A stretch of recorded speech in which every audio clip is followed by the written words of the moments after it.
Hi, welcome back to Metal Rules TV, where the underground meets the playground. I'm Jeff Rappaport, and you are? I'm Rob Dukes. All right.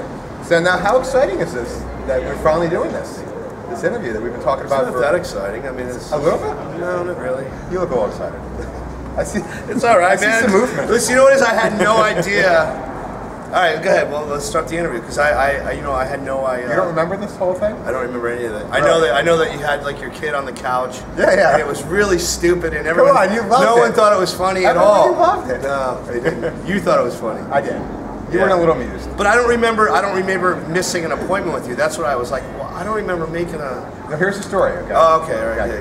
Yeah. So we went back and forth. We were talking about, it, and you were like, "Yeah, I'll come for the interview." I'm like, "Holy shit, Rob Dukes is coming to my house." I didn't know it was 3 hours away from my house. Right. You had the wrong Moorestown.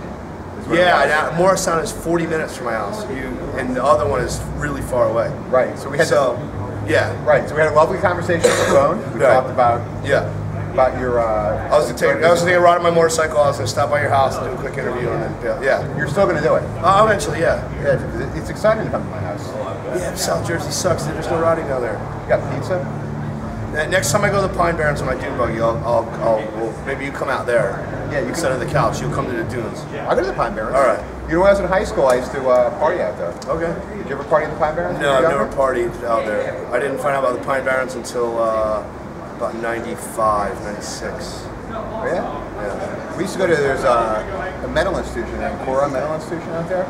And we used to always like get really drunk and then like go over to Ancora and like look for a mental patient. We had our own trails that we rode up in like up near like northern Rockland County, like Stony Point, Tompkins Cove. We had our own like they were really horse trails. They weren't really, there's no dunes, but it was all horse trails. But anyway, yeah. So next time I do that, I'll come to your, or you come to the dunes instead of me coming to your couch. The couch is fun though. You can meet the boy that played you. Yeah, which I didn't understand, but then I got it all later. I'm like, oh, I must have made an interview, and then like, yeah. Dude, I remembered yesterday. Like, you know what I mean? Like, I can't. Today is today. Yeah, I know. Yeah. So, what's your favorite and least favorite part of Facebook? You like Facebook? You do. I'm okay with it, man. You know, I only use it on my phone. I don't even think it's installed on my computer anymore. It's just a way to keep in touch with friends I have all over the world, because I have friends literally all over the world now. You know, so that was my main fun about Facebook. My least favorite fun thing about Facebook is my own hypocrisy. How I hate people for doing the same thing that I do. Yeah. Yeah. Let's just preach. Religious and anti-religious, and I'm just as bad as like the church Bible thumping freak. So anyway, whatever. So that's my own self-loathing, I think. That's actually what's a good question. The next question I have for you is: do you think you're misunderstood? Do you think people understand who Rob Dukes is? People have yeah, of course, man. It's like, you know, like being on stage, man. You're entertaining. You know, it's a character. You know what I mean? It's not acting, but it is in a way, because, you know, but like, you know, you ever read the stories, like somebody will come up to like I remember hearing the story that a woman was, she was in a film and she was pregnant, and then after, you know, when people saw her in public, oh, how's the baby? You know, I'm sorry you lost the baby or whatever. Like, no, it was acting, right? Yeah. So it's the same kind of thing. People have their own ideas of what they think should be. You know, it's like, you know, they have their own opinions, they have their own ideas, they have their own take on what they think should be done. You know what I mean? So most of it is insanity and whatever. So, what was the question again? I think I lost. I think it was. Are you excited this is happening right now? Yeah.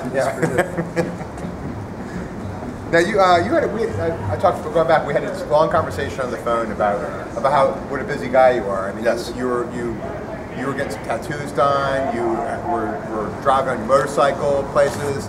Were you building like a car or something? I'm building like 3 cars right now. Right. I have my own custom car shop. So I opened that. I've been doing it on my own for a while, but then I opened an actual spot. I actually rented a huge space. I'm actually building custom hot rods right now. So. That's what I'm doing. So when I'm not on tour, man, I'm in a garage 80 hours a week. So you're still as busy as you were before? Even busier now, because I started my own business. I took all the money I'd saved in my life, and I dumped it into my own shop. So I work for myself, and I work by myself. Sometimes it's the best way. Well, I need a guy. I need one person. I'm looking for someone to hire one person. I'm in. To work like, you know, like maybe like 20 hours a week. What's the job? You're just gonna be an assistant fabricator. You know, you're just gonna help me do stuff that I can't, like lifting stuff I can't do on my own. Everything is, you know, I can't pull a hood off a car by myself. Oh, I can totally lift the hood. Yeah, so. Dude, look at me, look at me. Come on, I'm so ready to lift the hood. If you weren't hurt, yeah, with your deviated, I got a herniated disc. Yeah, whatever it is. I would lift you up and show you how strong it is. Just look at me, I'm massive. Yeah, man, you're huge. Yeah, I'm out of control. Yeah, you're huge. Now you've been sidelined from working out. So the whole thing. 6 months. Right. I put on 20 pounds again.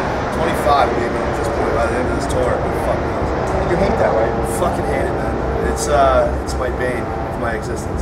First it was drinking and drugs, and then it was cigarettes, and then it was fucking sex, and then it was fucking whatever, and then now it's food, man. Like when I get home, I really gotta just dial it in and, you know, start eating right and caring about what I eat and how much I eat and how many times a day I eat. And you know, I was down to 230 pounds and I felt killer. And then Dude, you looked beautiful. I know, man. And then I put on another 30 and I feel like shit again. It's one of those things I can't. It's like I have a really addictive personality, and I'm always running. I'm always doing something. And when I quit smoking cigarettes, man, food became the next one. So. I remember the worst part about when I stopped working out. My friend used to come to me and be like, "Dude, you're totally losing your mass." Yeah. And that's the worst feeling in the world. Like, really? I can lose my mass. I'm just getting my gut bigger. It sucks. So you're gaining mass. Yeah. When you were working out, what did you do when you plateaued? Did you get to a point where you just can't do anymore? I didn't plateau because I was doing CrossFit and I was running every day. So I was running like 2 miles a day, and then CrossFit. I was using a lot of kettlebells, a lot of. Thank you for that, man. Yeah. I was using not a lot of free weights, but like. Thank you, dude. You know anything about CrossFit? No, it's a shame. The guy that was with us is a trainer. CrossFit is. He's a kettlebell trainer. Okay. And a specialist. So every day your exercise was different. So you never really plateaued anything. You kind of, you know, were always challenging yourself and your body. And I was doing it like 6 days a week, and I felt killer, man. And then I hurt my back. Not doing that, I hurt my back just being on tour and on planes, and it just woke up and they didn't feel right. So I had an MRI, and they said, yeah, I went to physical therapy. I've been to like 2 different doctors, and they both said, yeah, you need to have the pieces of disc that have left. They've herniated and they're all mixed in and pressing on my nerves and making my legs go numb, and like my legs will give out at times. And so, you know, it sucks. It's a nightmare. Yeah, for sure. Sleeping sucks. Now you don't drink. I mean, you drink coffee, but you don't drink alcohol. No. Now, when you were in a room full of people like drinking and like they're all drunk, is that like, do you find it's like, is it irritating to you or funny? If it bothers me, I leave. It rarely ever does, man. You know, some people, you know, being locked on a tour bus with people, it can get, night after night after night, it can get a little much. But I have my own places of solace. I read a book, I go to my bunk, you know, I put on my iPod or, you know, watch a movie on my computer or whatever. Like, I don't ever fucking judge anybody for what they're doing. You know what I mean? I'm not, it's my own personal choice. So why would I put my opinion or my deal on you? Whatever you do is what you do. But if you were to get drunk and fuck with me, then there's a price to be paid. Or throw up on you. There's a price to be paid for that. Yeah. So. You ever pull your pants off for no apparent reason? Yes, I do it all the time. Yeah. Do you want to do it now? No. Do you ever feel the spirit of Bailoff when you're performing some of the old classics? Like, just feel like you know how people say that they feel like the energy inside them or whatever? I think, I don't know if I really felt it, but I know that there was one show in particular where we played No Love, and it was in Japan, and Gary played the acoustic part on acoustic, and I had, you know, like when it does the acoustic part and then it rings in, I had rung in the E, and then I handed him the guitar, and then we had played the song. We played it 2 nights in a row, and that song was always like my favorite of Paul's, was that song, and I know that those 2 nights were the best I'd ever sang it and the best the band had ever played it, and it just felt like something was resurrected, and we all talked about it afterwards, like, man, that was fucking incredible. You know, the lighting was great and just a moment, so Those 2 moments, yeah, I can say maybe then, yeah. Yeah, I was lucky enough to meet him a couple months before he passed away. I was at Thrash of the Titans. Right on. So I was like really glad, and it was like, you know, that I had that at least a couple moments with the guy, you know? Yeah, I actually never met him.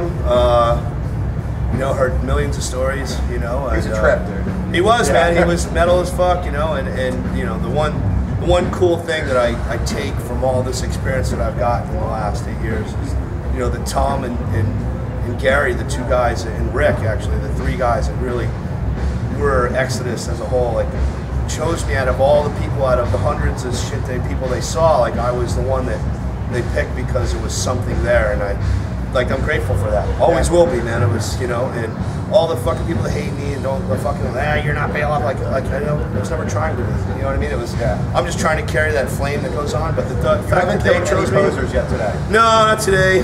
No, yeah. Because you know, Bailoff killed a lot of posters. Yeah, he did. Yeah, or incited people to kill a lot of posters. Paul liked Sublime, man. Paul would listen to fucking reggae music. I mean, Paul was a weird fucking cat.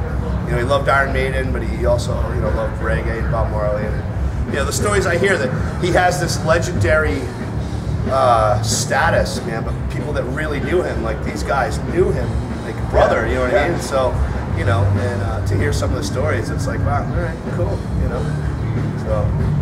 You're the best EXO story though is I met Tom out front and I called him Lee because right, which happens. Yeah. I mean, you kind of look like Lee in the light. Okay. It was a light. I kind of love her.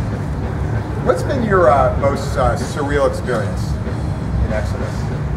Like, you know, there had to be that moment where like, oh my God, I'm here. You know, I saw there's a picture of you and Slash. I mean, I saw you. Of course, there's a famous picture where you're like, all right, everybody. Yeah. You know, the Pit of Death video and my favorite moment. I'm gonna say we were in the recording studio and Gary had never heard my version of Children of a Worthless God. He'd never heard it. We'd never practiced it. We had done the music, but he'd never heard the vocals. Actually, was writing them the night before we went in to record them, and I was kind of like working out the little particulars. He had never heard me sing it, and he walked in as it was done. And I had walked out of the vocal booth, and I had walked in, and we were all listening to it. And he was, and it was like he was like blown away. Like him and Andy were like, dude, that's fucking awesome. Like that whole, and the fact that they gave me brain, like here's okay, you're the new guy, but here's a pen, and go do whatever you want to do. And they let me go and do whatever I wanted to do. And so that was like that moment was like. It was perfect, you know what I mean? And the other Slash moment was pretty cool. Yeah, I saw you. I mean, yeah, you want to hear my Slash story? You made your profile photos. Dude, it's killer, man. Okay, so Slash comes to the show in LA, and I said, hey, man, I'm Rob from Slash. He goes, I know who the fuck you are. And I'm like, really? And he goes, yeah. He goes, I cranked a new album all the time on the bus. I'm like, get the fuck out of here. He goes, yeah, man, I know the shit out of everybody with it. I crank it. I'm like, that's awesome. And as I'm standing there having this conversation, Kerry King walked out and said, dude, you're the best thing that's ever happened to Exodus. He gave me a hug and walked away. It was like, I was like, wow, that was like just a surreal moment. I was like, all right, cool. Like that doesn't happen. And Lee was standing there laughing. He goes, man, he goes, dude, he goes, Kerry, you're gonna make his head big. I'm like, Lee, I'm a guitar tech. I'm not even supposed to be here. Yeah. So fuck off. And he goes, touche. All right, cool. He went, you know, so that was it. That's a pretty good, yeah. And for a reason, that would be your profile photo. Yeah. But this will be your next profile photo. All right. Yeah, I mean, Slash was cool, man. He's a cool guy. We hung out for like 10, 15 minutes, hung out. He always looked like a cool guy. Cool guy, down to earth, cool. He's a fellow Jew with me, so yeah, right on. Okay, the last and the most important question is, are you honored to appear on Metal Rules TV? Absolutely. And why? Because I hear you do really good interviews. Well, you actually do. You know, the ones that I've watched, I'm like, oh, all right, he's entertaining. He's got a sense of humor. That's good, man. I appreciate that. And you do your homework, so it's all good. You know, and often I get the same questions, and you ask all the different ones. So it's all good. All right, great. And then maybe your chance here to plug or promote anything you got coming up. Talk about Generation Kill, anything? We have a Generation Kill's new album out we did with Zeus. It's coming out in a couple months. And it's really good, man. I'm really proud of it. It's different than everything else I'm doing in my life, so it's kind of cool. And I'm building custom hot rods, and that's it. It's really all good. All right. Thanks, dude. Thank you, man. Right on. And cool. And enjoy the show, man, because we're having fun tonight. Oh, yeah, I'm into it. Yeah, all right, cool. Let's go.